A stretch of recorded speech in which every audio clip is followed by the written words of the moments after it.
Okay, so you stated that government has retained the legal services of a firm in the US. So let's just start firstly by why was this necessary?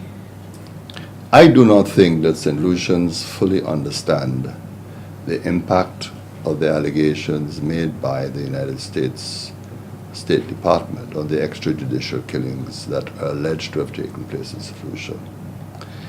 It has caused us some disrepute.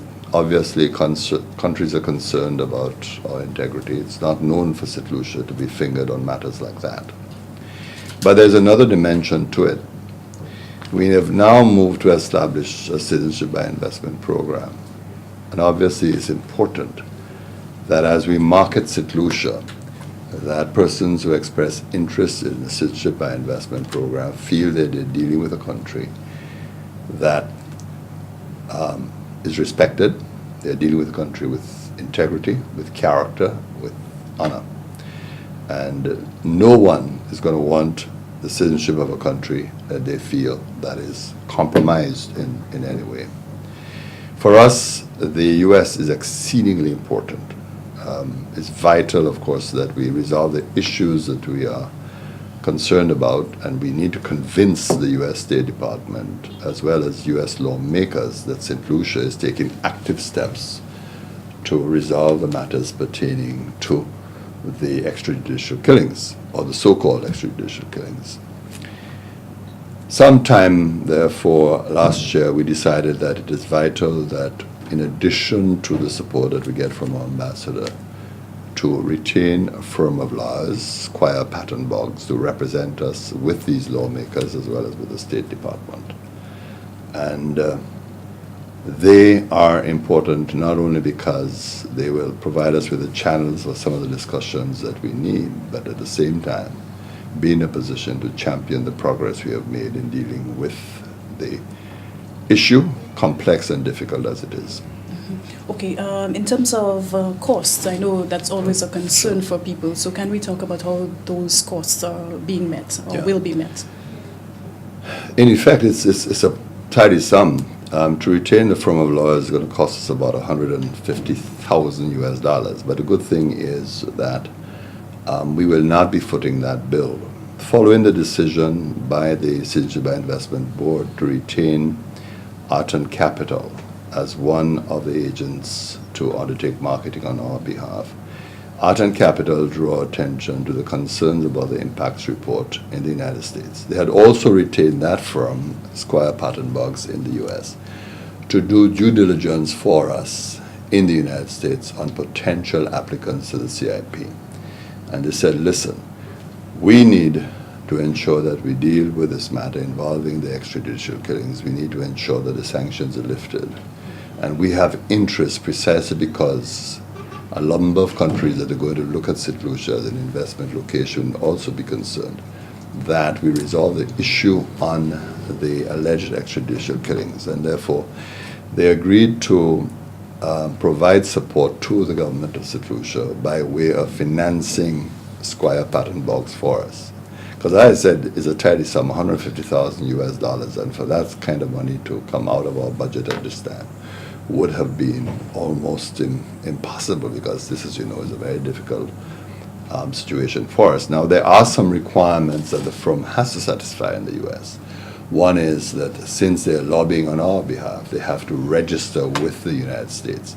And so if you go onto the usual website where such information is kept, you will notice that Squire Patton Boggs, that is the firm, they've actually registered the fact that they are representing the government of St. Lucia in this matter. So I think that the effort by our marketing company, Alison Capital, is really a welcome effort, and I fully understand what they're saying, that look, we need to ensure that we maintain the reputation of this country as a pristine country, a country that people can believe in, people can accept that it is a country with integrity and it is a country with character. And therefore, we need to ensure that as quickly as possible we make some progress on this matter with the United States. And I think the offer was a great offer, a wonderful offer, and I couldn't refuse. So the government of St. Lucia is very pleased that we are able to get that kind of support from this marketing firm. Okay, and PM, if Sure. everything that you've just Sure. told me, I know one of the criticism was that why do we have to hire a law firm? Are you hoping that the public will understand why it was absolutely necessary to secure the services of a U.S.-based firm to handle this situation? First of all, it's a credibility issue. I mean, if you have a U.S. firm that the United States Department of State can relate to, then of course that is helpful to us because it gives us strategic access. You get a solution firm to try to do that in Washington. I mean, they don't. I doubt very much that they'll be very familiar with Washington. The lawmakers of Washington would know how to get access to the U.S. State Department. I mean, in a sense, what's happening here is that we are utilizing the services of a legal firm that is also a lobbying firm as well. And you really need intimate information of the environment, and you need to have easy access to the key players, and hence the reason why the government accepted this offer and was very anxious to retain the services of Squire Patton Boggs. Okay, thank you so much for that. Let's Sure. just, before we leave, speak about one issue I know that's of grave concern locally, and that's the issue of suicides and the alarming increase in the number of suicides locally. Is there anything that you would like to see, I mean, to the families of those? We know we had this young lady from a local telecoms firm just last week. We have another suspected suicide that took place yesterday. What's your view on what's taking place? It's troubling and very distressing. It's a complex issue. And I know that each time when we have confronted with a suicide, and we all search for answers, explanations. And as is often the case, sometimes we look for the easiest explanation for the particular event. I think the issues do not always admit of easy answers. I mean, I've heard the argument, for example, that some persons are driven to suicide because of unemployment. Obviously, we have had cases where people are employed, yet they resolve their particular problem, their anguish, by way of suicide. I think it is particularly worrisome that most of the suicides, well, I shouldn't say most, but quite a few have taken place in Bamolo. That is strange, it is unusual. I don't know the reasons for that. I don't know whether the first few acts are resonating in the community and therefore others feel that is a route to take. I mean, it's a matter that I certainly want to have some discussions with the parliamentary representative to get a better understanding of why this is happening. But I believe that these incidents send out a larger message to us, all of us in this country. In much the same way, for example, we need to be very worried about the incidents of rape. So too, we need to worry about the incidents of suicide, because it may be a signal that we are not caring for each other as we should. The fact of the matter is that we have to learn to identify persons who are in distress in our societies and be able to reach out and touch them and see whether somehow we can offer them the opportunity to share their pain, to share their distress, to share their anger, and perhaps dissuade them from taking that solution.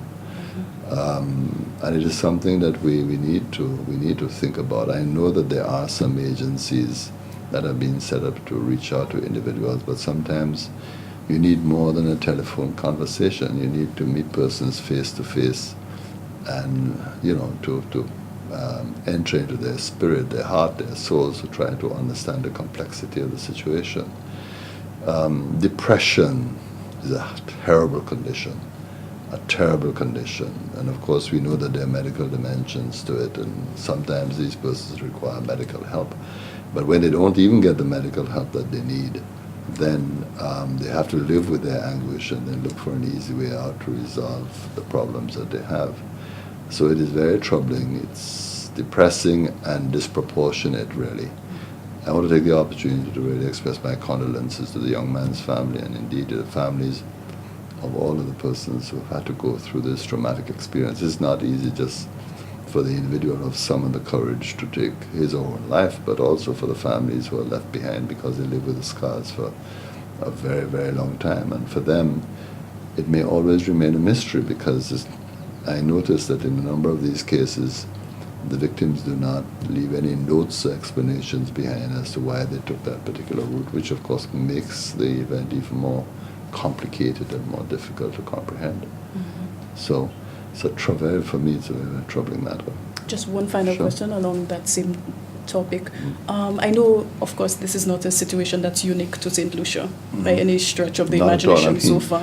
The UK, for example, has a high number of suicides per year. And in fact, as a result of what was happening here in St. Lucia, I actually did some research on suicides elsewhere, and I targeted the UK because they have a disproportionate number as well. Right, and also even in Guyana a few weeks ago, President Granger had to institute some emergency measures. So do you think, is it premature, is it too early to say that we probably need that sort of, to take... Well, we have to learn from the experiences of other countries who've had to deal with the issue. I mean, as I said to you, following the events, I had an opportunity to do some research in the UK.